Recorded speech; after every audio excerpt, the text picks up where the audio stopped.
So every week we put out multiple episodes to help you on your jiu-jitsu journey. Now, it's a privilege for us to be in this position, but we want to ask one thing from you. And this is a very small gesture on your part, but it means the world to us. Simply hit the follow or subscribe button on whichever platform you enjoy this podcast on. It means the world to us. Thank you. Ladies and gentlemen, welcome to another Bulletproof For BJJ podcast. Have you ever been beaten so badly in jiu-jitsu you just wanted to quit? Like the person was so much better than you. You're like, I'm playing checkers, they're playing chess. Like it's the skill gap between somebody, whether it's a white belt rolling with a black belt or a black belt rolling with a black belt world champion, they're so much better than you, you don't even think you're playing the same game. We have had those experiences, my friends. Who kicked your ass, bruh? Man, too many people. I've had this experience so many times throughout my career. It's kind of updated. I had it when I was a blue belt, and now I had it as a purple belt, and then as a brown belt. I just go, man, this person's so much better than me. But the thing where it really stood out was one time, Alliance Worlds Camp 2012, I rolled in a row, Cobrinha, Michael Lange, and then Isaac Dodelane. And Isaac is now a black belt world champion, but I think at that time he was a purple belt. I've never been submitted that many times in 30 minutes. Oh, 10-minute rounds. Holy shit. They didn't go light on me. They brutalized me. is this a comp class or something like that? Yeah. It's like, okay, we've done specific training and now we're just going to tear each other to shreds. And I think I was their rest round. They took consecutive rest rounds and I was the guy. I was like, oh, I'm so lucky I get to roll with Cobrinha.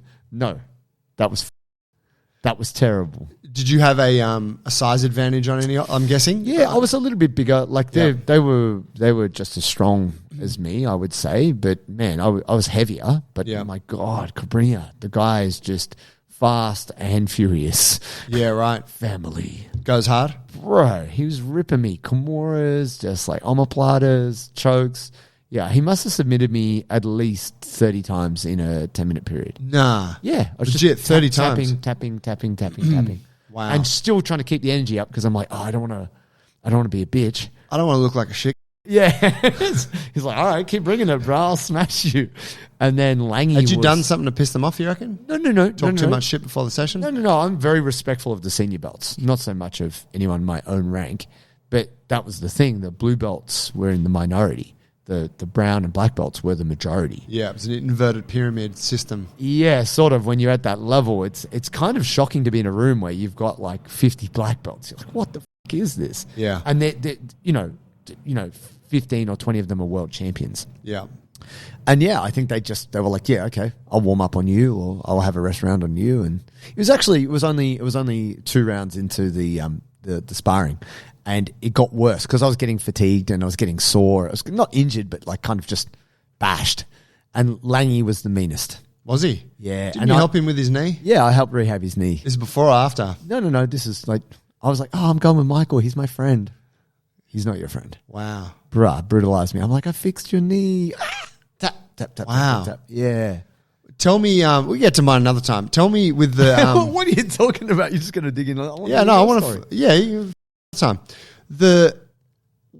Where did this? It was this kind of an alliance thing in terms of like alliance. It was alliance only. But like, is this like comp training? This is what we do. Mario Hayes was there, right? Mario had. But is that like a thing? Like it's hey, we're going to do some rounds, and you just putting smash on people. Yeah. It's fight to the death. Right. Even in not at Worlds Camp. If you just go to the Alliance gym, I don't know how Cobrinha runs his classes. I was only ever at his gym for that kind of pre-Worlds prep. Right.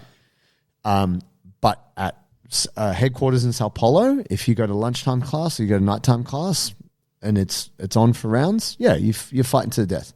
You're trying to destroy each other. Yeah. And you either came for that or you shouldn't be there. Right. And so that is really that whole, pressure builds diamonds. I guess the thing which was even harder to, I've been beat up before and I can cop that. But I had felt at different stages in my jiu-jitsu, I was still in the fight. Like I would get submitted, but I'm like, I'm going to get you back. At no point did I feel that. Wow. And Isaac was like a wizard because he wasn't as strong as Cobrinha and Michael at that time. But man, that dude can move. Such a good mover. I've never seen this guy. Isaac Dodelaine, he was quite light at that time. He's got an amazing spider guard because he's like, he's a black belt from Cobrinha. Bro, he was doing birimbolos at that time. I didn't really know shit about birimbolos. He was just doing this weird move and taking my back. You're like, I'm just going to sit to the hip here and shut this down. Yeah. What? Oh, I'm getting choked again. Yeah, and he just choked me. I actually ended up with a crazy graze on my throat from being bow and arrow choked like 20 times. Wow. So yeah, I total, so Cobrinha was about 30 because I just started counting the submissions because I was just like, I can't. I'm just, and I was like, wow, I think I got submitted like 3 times a minute. Like, okay, we boom, slap hands, do the thing. Were you like, I'm going to try and beat this guy? Or did it get to a point where you're just like, I'm just going to cop it now? Well, no, I was like, I got to bring the energy. Right. Like I was like, I got to bring that defensive energy. I just can't. That big D energy, big defense energy. But I couldn't, it's his gym. He's the man. And I'd done privates with him. I admired him. And I was like, so I don't want to be weak in front of him. Yeah. But he was just like, no, you're taking it. You're taking it as good as you can take it. Wow. We're beating And down I just on you. tried to keep going.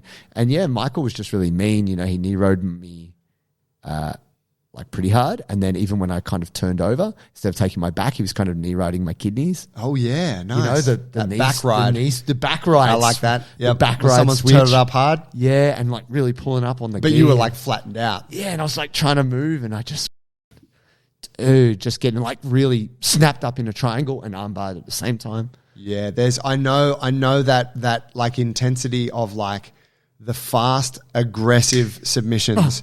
Yeah, it's that thing that you get at that high level training, and it's scary. It's kind of like I remember a similar feeling like when you face a judo black belt in jiu-jitsu, and you're like, man, they're so aggressive. Like they're so fast in how they apply everything. Yeah, it's like you realize we tend to train kind of a little bit slower. Yeah. When you feel that, you're like, oh man, it's really on. Like it's quite an intimidating feeling. Comp energy. Yeah. And they were just turning the motor over because they were getting ready to implement that in only a couple of days. Yeah. And the other thing I got from that was like a lot of the lower belts were getting injured.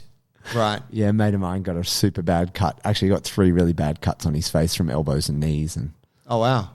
like it's a bit of a meat grinder. That ground and pound. And I thought to myself, like, should we be training this hard the week before Worlds? And they're like, yes, we are the best. So this is what you do. And actually I came to the conclusion that no, that's not the case. That might be what they do, but I actually don't think that's the way to go. But here's the thing. Ads would love to do hard rounds the day before competition. Yeah, well, I mean, ads is a product of that. Yeah. That system. And respect to it. Like I definitely works for them. I was raised on it, but I guess it's like if you're raised in a family that encourages like, smacking or physical discipline. Yeah. Like I was talking it works for me. Yeah. I was talking to a friend of mine, Tongan guy, really tough guy, Sammy, super jacked. He used to weigh 115 kilos. Tongan, jacked. He's shorter than me. Right.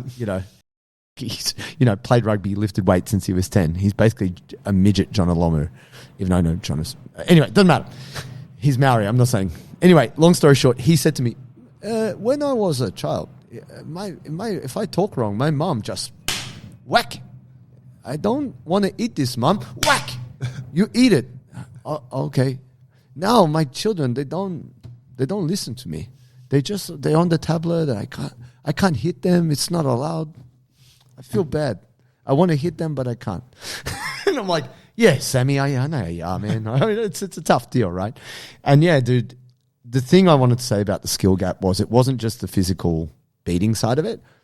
What they were doing to me, I did not understand. Yeah. I'm like, what the f*** are you doing? I got no defenses for this black magic.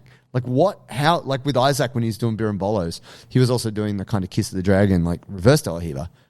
What the f*** is a reverse De La Riva? I didn't even really understand what a De La Riva was. Yeah. So dudes are just kind of spinning and then suddenly, where did they go? You're on your back, some shit. Yeah, man, it's wild. And just like getting wrist locked, like gripping the gi trying to pass and being like wrist. Yeah. Oh, dirty scoundrel. I had that with at a session I did in Barbosa. Oh, yeah. Sao Paulo. Tough gym. Which I've spoken about, which was the toughest session. It was the toughest class I've ever attended. And it was the same thing. There was like 15 black belts. Yeah. 12 brown belts and then like a handful of everything else. Yeah, less on the way down. Yeah, and I remember rolling with this black belt, and I just thought it was like a roll, and this guy just put it on me so hard, and he was such an animal, and he'd do that thing like he'd pass, and I'd frame on the hip, and he'd do that thing where he'd like, turn the hip over and wrist lock you, and he hit me with it like 2 or 3 times, and the first couple of times I just didn't expect him to do it so hard. I'm being a bit naive, right? Sure. But he came and I was like, oh my God, man, this dude's had to kill me. But just the way he applied it scared me. I'm like, damn, this is a scary role now. This isn't a fun exchange. This is just, I'm a piece of meat getting dominated. And you could come out of it with a serious injury. Yeah.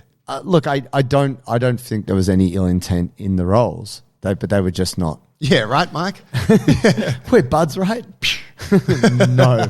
No, and the thing is, when you're getting submitted that much, they don't. You know how you see the real sloppy, like, you know, when dudes go to shake hands, but they're like maybe they're fighting a world championship final, and it's just like, oh, it's like a dismissive kind of whatever. Get this out of the way. I'm like trying to shake hands to buy me some rest. You're like, good round, guys, and they're like, no, just get back in here. And after a while, there's no shaking hands. It's just like, you submitted me, stand up, let's go again. Because like in judo sparring, you don't re-shake hands every time. You shake hands at the start, and you bow, and then it's just on. I throw you, get up. It's on. We do it a little bit too much in jits, though.